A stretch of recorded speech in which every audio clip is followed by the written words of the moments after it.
Le projet que j'ai confié à ces étudiants, c'était effectivement de constituer un socle bibliographique et d'explorer un sujet qui est un sujet d'actualité mais qui concerne aussi deux domaines de la recherche que sont l'économie et l'informatique. Donc on cherchait à savoir exactement comment est-ce qu'on peut avancer avec les nouvelles méthodes d'intelligence artificielle qui ne sont pas forcément faciles à comprendre dans leur fonctionnement, pourquoi est-ce qu'on a tel résultat, etc., au service de l'économie et de la prévision en macroéconomie. Typiquement, est-ce que je peux prédire quels seront les points d'inflation, les points de croissance, le PIB pour l'année prochaine et quel type de modèle en intelligence artificielle je peux utiliser.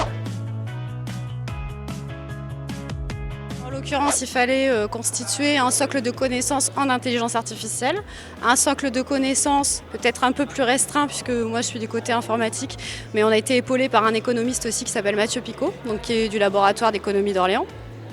Un socle de connaissances donc en économie, et puis un socle de connaissances plus large sur qu'est-ce que c'est l'explicabilité en intelligence artificielle, c'est-à-dire est-ce que je suis capable de donner donc le pourquoi, le comment d'une décision qui aura été prise par un modèle en intelligence artificielle. Donc chacun est parti en fait sur une piste de socle de connaissances à découvrir pour constituer un fond commun et pouvoir créer une synthèse à ce niveau-là et dresser les ponts entre le labo d'éco, le labo d'info, qu'on puisse commencer à traiter de diverses questions de recherche. Là, ce qui était intéressant avec ce projet, c'est que c'était pas juste un rapport de stage qui mettait une fin au projet, mais un vrai document scientifique qui établissait les bases bibliographiques, comme disait Anaïs, pour les liens entre macroéconomie et intelligence artificielle. Et du coup, j'ai pu constater un peu l'évolution de la prise en main du sujet avec un développement d'une maturité scientifique pour l'établissement de quelque chose qui a le format d'un article de recherche plus que d'un rapport de stage vu la nature du projet. Et c'est surtout à travers l'établissement de ce document que j'ai pu suivre leur avancée.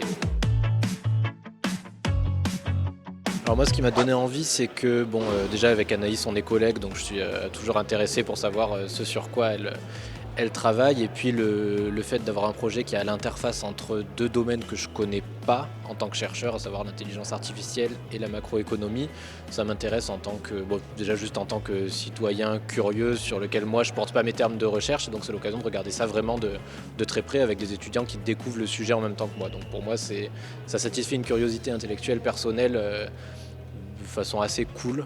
C'est pas la première édition à laquelle je participe en proposant un sujet. L'année dernière déjà j'avais 4 étudiants qui travaillaient sur un sujet aussi d'explicabilité en intelligence artificielle qui avaient fait un super boulot à dire vrai, donc j'avais bien envie de réitérer l'expérience. C'est vraiment une très bonne ambiance, hein. Les étudiants sont très motivés à s'intéresser à de nouvelles problématiques, à se plonger dans des problématiques réelles en fait, hein, des cas d'usage qui soient vraiment de la vie de tous les jours ou dans mon cas précis sur un sujet de société par exemple. Et à s'investir en fait sur ces questions de manière un peu parallèle à leurs études. Donc vraiment très bien. Et alors au niveau des temps d'échange comme aujourd'hui, le DealFest, il y a vraiment une très bonne mentalité. Ils sont adorables quoi. Enfin, que ce soit les équipes coach, je sais que j'avais déjà dit ça l'année dernière, mais que ce soit les équipes finalistes qui proposent leur pitch ou les équipes coach qui viennent les encourager, etc. Moi je trouve qu'il y a des bons échanges entre les étudiants. Ça leur permet de sortir un peu de ce qu'on fait d'habitude et ouais non, très très sympa.